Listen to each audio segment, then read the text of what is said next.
Καλησπέρα. Θα παρουσιάσουμε τις λύσεις του 2025 στα μαθηματικά, κατεύθυνση. Λοιπόν, ξεκινάμε με το δεύτερο θέμα, στην οποία δίνει μια συνάρτηση F με το τύπο που βλέπετε, έχει μια παράμετρο α μέσα και η πληροφορία είναι ότι παρουσιάζει τοπικό ακρόατο στο σημείο 1. Λοιπόν, κάνουμε εφαρμογή του θεωρήματος Fermat, μας λέει ότι το ακρόατο παρουσιάζεται στο 1, η F είναι παραγωγήσιμη ως πολυονυμική, το 1 είναι εσωτερικό σημείο του R. Επομένως, από το θεώρημα Fermat η παράγωγος κάνει μονάδα και έχοντας βρει και την παράγωγο εδώ πέρα, έτσι, υπολογίζουμε το α, εφόσον το f του 1 κάνει 0. Στο επόμενο ερώτημα μας ζητάει να αποδείξουμε ότι η εξίσωση f ίσον με το 0 έχει τρεις θετικές πραγματικές ρίζες. Εδώ μπορούμε να το πάμε με τα σύνολα τιμών. Εφόσον έχουμε βρει ότι το α είναι μείον 6, ο τύπος της f γίνεται πλέον χ στην τρίτη μείον 6 χ τετράγωνος είναι 9χ μείον 3. Παραγωγίζουμε τη συνάρτηση f, βρίσκουμε την παράγωγο οπότε είναι θετική, κάνουμε το πρόσημο της f τόνος και το σύνολο μεταβολών εδώ της f στο πινακάκι που βλέπετε δεξιά. Υπολογίζουμε τις τιμές της f στο 1 και στο 3. Έχουμε πάρει τα όρια της f στο μείον άπειρο και στο συν άπειρο και βλέπουμε τώρα από το πινακάκι ότι στο α1 που θεωρούμε ότι είναι το μείον άπειρο 1 η f είναι γνησίως αύξουσα και το σύνολο τιμών της θα είναι από το μείον άπειρο μέχρι το 1. Από το 1 μέχρι το 3 το έχουμε ονομάσει α2 αυτό το σύνολο τιμών θα είναι από το μείον 3 μέχρι το 1 και στο α3 διάστημα από το 3 μέχρι το συνάπειρο το σύνολο τιμών θα είναι μείον 3 συνάπειρο. Σε όλα αυτά λοιπόν το 0 βρίσκεται εκεί μέσα. Εδώ παρακάτω έχουμε γράψει και τα όρια της f στο μείον άπειρο και στο συν άπειρο. Επομένως η εξίσωση θα έχει τρεις ακριβώς ρίζες, μία στο α1, μία στο α2, μία στο α3 με τα σύνολα τιμών που βλέπετε. Επομένως λοιπόν, πιο αναλυτικά γράφουμε ότι το 0 ανήκει στο f1, η f γνησίως αύξουσα, υπάρχει μια ρίζα με f1 έσον το 0, παρομοίως και για το f2 και για το f3. Επιπλέον, επειδή μας λέει η εκφώνηση ότι πρέπει να αποδείξουμε ότι έχει τρεις θετικές ρίζες, διαπιστώνουμε ότι η πρώτη ρίζα, η ρho1 που άνοικε στο μείον άπειρο κόμμα 1, τελικά περιορίζεται μεταξύ του 0 και του 1. Αυτό είναι εύκολο να το κάνουμε χρησιμοποιώντας το θεώρημα Bolzano. Δηλαδή, αν πάρουμε την f στο 0,1 και εφαρμόσουμε το Bolzano, θα υπάρχει μια ρίζα ξ μέσα στο διάστημα 0,1. Βέβαια, θα μπορούσαμε εναλλακτικά να κάνουμε και το εξής. Να κάνουμε θεώρημα Bolzano στα διαστήματα 0,1, 1,3 και 3,4. Έχω βρει εδώ πέρα τις τιμές της f στο 0, στο 1, στο 3 και στο 4. Άρα κάνουμε από ένα Bolzano στο 0,1, στο 1,3 και στο 3,4. Θα υπάρχουν τρεις ρίζες λοιπόν, η μία στο κάθε ένα διάστημα και μπορούμε να πούμε ότι εφόσον η f είναι πολυονυμική και τρίτου βαθμού έχει ακριβώς τρεις ρίζες, γιατί μια πολυονυμική εξίσωση νη βαθμού έχει το πολύ νη ρίζες. Βέβαια εδώ δεν μας λέει για ακριβώς τρεις ρίζες, θα μπορούσαμε ούτε καν να αναφέρουμε ότι έχει ακριβώς τρεις ρίζες, εμείς αποδείξαμε ότι έχει τρεις ρίζες.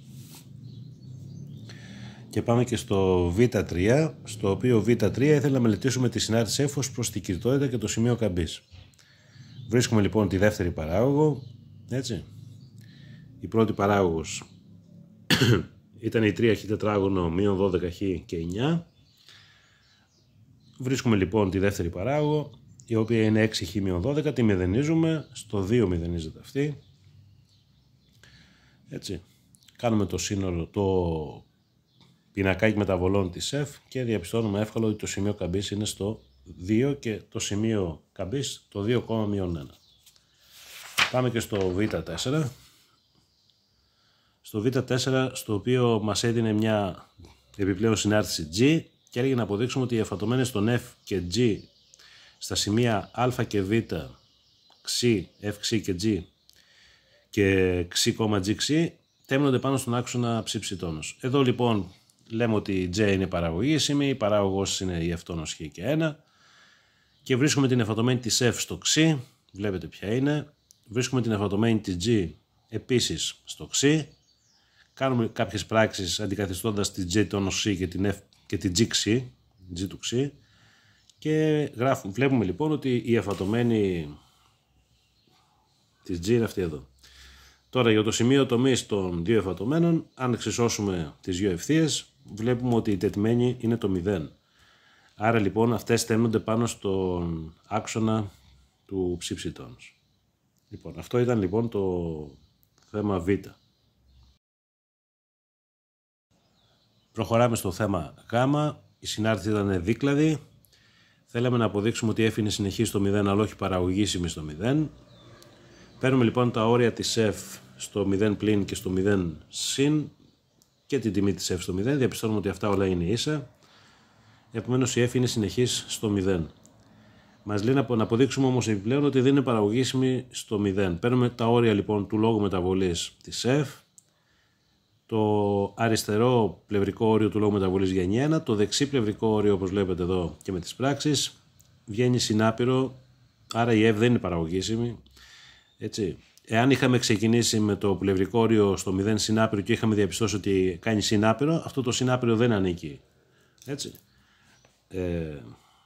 Δεν ανήκει στο άρα δεν θα χρειαζόταν να πάρουμε και το αριστερό πλευρικό όριο. Θα ήταν αρκετό αυτό να πούμε ότι F δεν είναι παραγωγήσιμη στο 0. Στο Γ2 ζητούσε τις ασύμπτωτες της F. Λοιπόν, η F είναι συνεχή σε όλο το πεδίο ορισμού, επομένως δεν έχει κατακόρυφες ασύμπτωτες και προχωράμε στην έβριση των πλαγίων.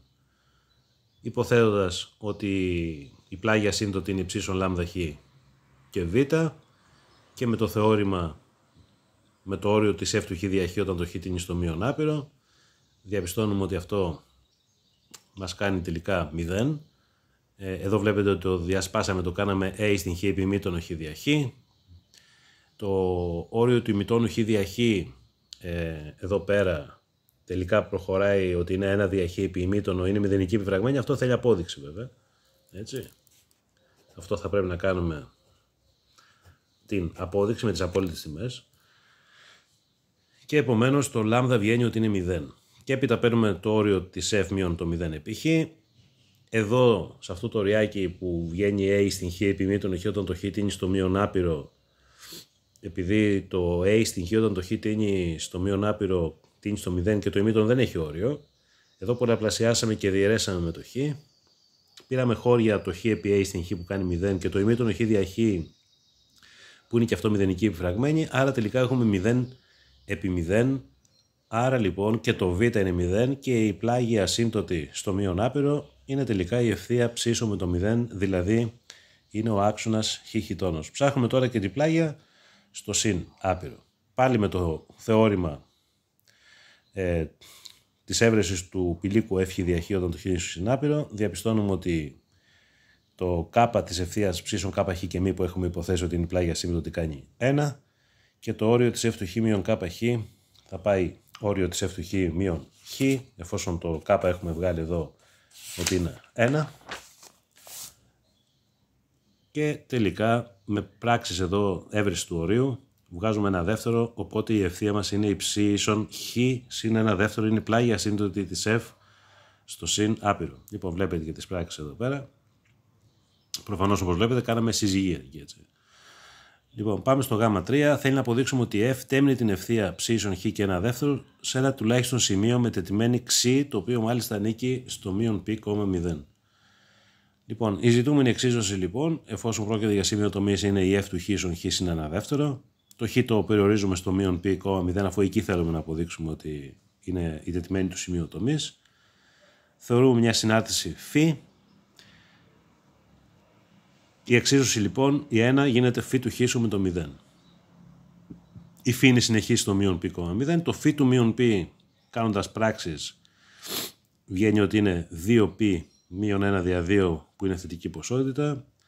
Το φ του μηδενός βγαίνει μείον 1 δεύτερο που είναι αρνητικό. Επομένως το γινόμενο είναι αρνητικό και από το θεώρημα Μπολτζάνο υπάρχει τουλάχιστον ένα ξ που το φ του ξ να κάνει 0. Πάμε και στο Γ4. Ήταν μια άσκηση με ρυθμό μεταβολής. Ένα κινητό λέει ξεκινά από την αρχή των αξώνων, κινείται κατά μήκος της καμπύλης ψήσον ευχή για ταχύ θετικά και ο ρυθμός μεταβολής της θετημένης είναι πάντα θετικός. Αν υπάρχει χρονική στιγμή, μας ρωτάει, τέτοια ώστε ο ρυθμός μεταβολής της τεταγμένης του σημείου μ να είναι ίσως με το ρυθμό μεταβολής της τετημένης. Λοιπόν, υπενθυμίζουμε ότι η συνάρτηση F ήταν αυτή η δίκλαδη. Μας ενδιαφέρουν τα χ που είναι θετικά τώρα. Άρα ο δεύτερος κλάδος Υποθέτουμε το σημείο μ με συνταγμένες χ του τ, ψ του τ, όπου και οι δυο είναι θετικές. Τώρα παίρνουμε για αυτό το σημείο μ που ανήκει στη γραφική παράσταση f, για τα χ που είναι μεγαλύτερες του μηδενός, γράφουμε τη δεύτερη συνταγμένη με τη μορφή ρίζα χ τετράγωνο του τ συν χ του τ με τα χ του τ μεγαλύτερες του μηδενός. Εντάξει, η ψ δεν είναι παραγωγήσιμη στο 0. Έτσι, άλλωστε είχαμε βγάλει το όριο του λόγου μεταβολής του δεύτερου κλάδου, έκανε άπειρο. Για τ λοιπόν θετικό, το χ του τ θα είναι διάφορο του μηδενός, αφού το τ ίσο με το 0 βρίσκεται στην αρχή των αξώνων. Άρα λοιπόν το τ για τ θετικά θα είναι χ του τ διάφορο του μηδενός, γιατί μας έλεγε ότι η χρονική στιγμή 0, αυτό βρίσκονταν στην αρχή των αξώνων. Έτσι. Λοιπόν, παραγωγίζουμε την ψ του τ, είναι σύνθετη συνάρτηση. Καταλήγουμε λοιπόν ότι το ψ τόνος είναι χ τόνος του τ επί 2 χ του τ συν 1 προς 2 ρίζα χ τετράγωνο τ και χ του τ, και υποθέτουμε ότι υπάρχει μια χρονική στιγμή τ0 θετική που να ισχύει αυτό που μας έλεγε, ότι ο ρυθμός μεταβολής της τεταγμένης νεσιούται με τον ρυθμό μεταβολής της τετμημένης. Άρα αν υποθέσουμε ότι υπάρχει μια τέτοια χρονική στιγμή, θα έπρεπε να έχουμε ψ τόνος του τ0 ίσο με χ τόνος του τ0. Άρα λοιπόν, χρησιμοποιώντας και την παράγωγο που έχουμε βρει πιο πάνω, καταλήγουμε στην εξίσωση αυτήν εδώ, η οποία κάνοντας πράξεις και εφόσον το χ τόνος του τ είναι θετικό, έτσι, καταλήγουμε σε μία άτοπη σχέση 1 ίσο με το 0. Λοιπόν, μπορείτε να δείτε λίγο τις πράξεις. Λοιπόν, εδώ υψώσαμε στο τετράγωνο κάποια στιγμή, έτσι. Λοιπόν, βγαίνει ένα άτομο λοιπόν, επομένως αφού η ψ όχι παραγωγήσιμη στο 0, άρα ούτε για τα τ που είναι θετικά, ούτε για τη χρονική στιγμή 0 που δεν είναι παραγωγήσιμη, δεν υπάρχει χρονική στιγμή λοιπόν που ο ρυθμός μεταβολής της τετημένης σε αυτή τη χρονική στιγμή είναι ισότιμο με τον ρυθμό μεταβολής της τεταγμένης. Προχωράμε στο τέταρτο θέμα, στο οποίο η f είναι παραγωγήσιμη στο ανοιχτό 0 συνάπειρο και f κεφαλαίο μια παράγουσα της f στο 0 συνάπειρο.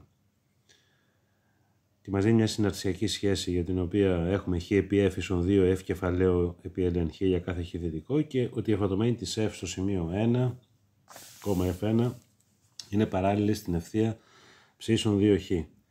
Λοιπόν, ζητάμε στο πρώτο ερώτημα να αποδείξουμε ότι η g είναι σταθερή, η οποία είναι f κεφαλαίο δια χ στην ln χ.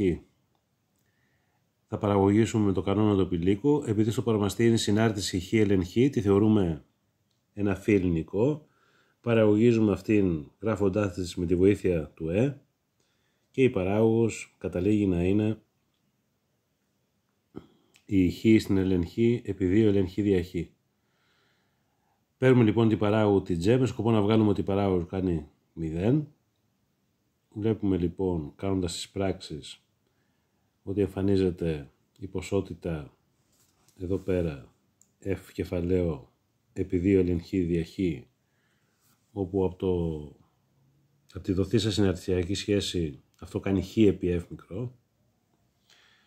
Επομένως λοιπόν η παράγωγος προκύπτει να είναι 0. Άρα η g είναι μια σταθερή συνάρτηση. Έπειτα ζητάμε να βρούμε το όριο της f προς ln χ, γνωρίζοντας ότι η εφατωμένη είναι παράλληλη στην ευθεία ψ ίσον 2χ στο σημείο 1, η παράγωγος στο 1 κάνει 0. Το ζητούμενο όριο λοιπόν μπορούμε να το γράψουμε κατά αυτόν τον τρόπο, να διαιρέσουμε με το χ-1 και να πολλαπλασιάσουμε το χ-1. Εμφανίσαμε και το f του 1 που κάνει 0, το οποίο προκύπτει από τη σχέση 1, αν βάλουμε εδώ όπου χ το 1. Το f του 1 λοιπόν κάνει 0, οπότε εμφανίζεται εδώ πέρα το όριο του λόγου μεταβολής της f, που είναι η παράγωγος της f στο 1 και κάνει 2, και το όριο του χ-1 δια ln χ, που με τελοπιτάλ προκύπτει ότι κάνει 1. Άρα λοιπόν το ζητούμενο όριο είναι 2. Στο επόμενο ερώτημα ζητάμε να αποδείξουμε ότι το f κεφαλαίο του 1 κάνει μονάδα και η f κεφαλαίο είναι η χ στην ln χ. Πάλι από τη δοθήσα σχέση διαιρούμε με το ln χ, το ln χ μηδενίζεται στο 1, έτσι η δοθήσα σχέση είναι αυτή εδώ. Διαιρούμε λοιπόν με το ln χ για χ διάφορο του 1, μιας και στο 1 το ln μηδενίζεται. Οπότε έχουμε την f κεφαλαίο να είναι χ επί f μικρό προς 2 ln χ, και λόγω του ότι η F κεφαλαίο είναι συνεχή στο 1, αφού η F κεφαλαίο είναι παραγωγήσιμη, είναι παράγωσα της F, θα έχουμε το όριο της F του χ κεφαλαίου όταν το χ είναι στο 1 κάνει F κεφαλαίο του 1.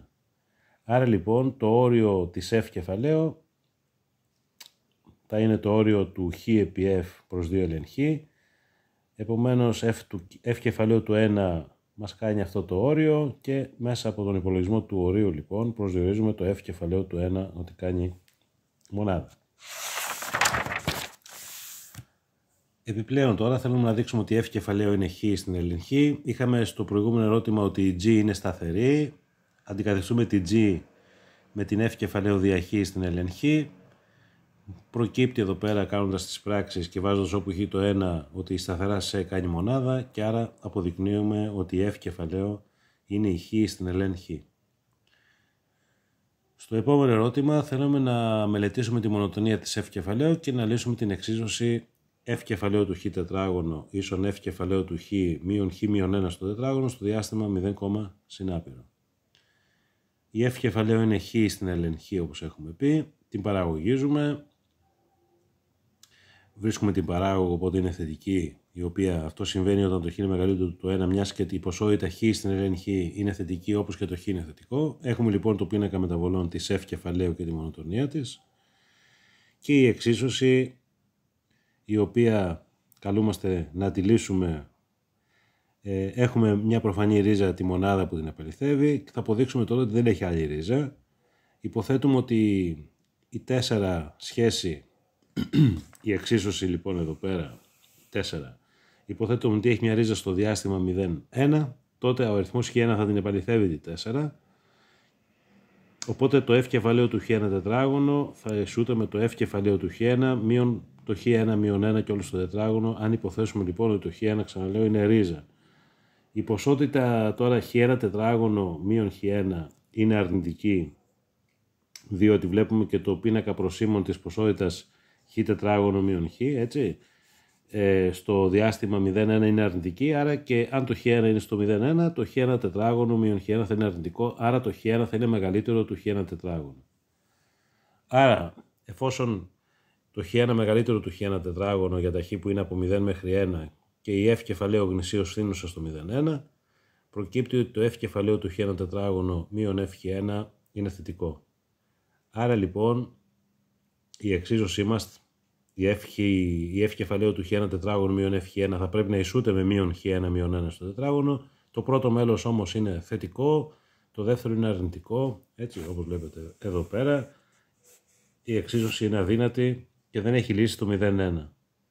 Για το διάστημα τώρα 1, συνάπειρο, πάλι υποθέτουμε ότι έχει ρίζα στο 1, συνάπειρο, τότε θα την επαληθεύει.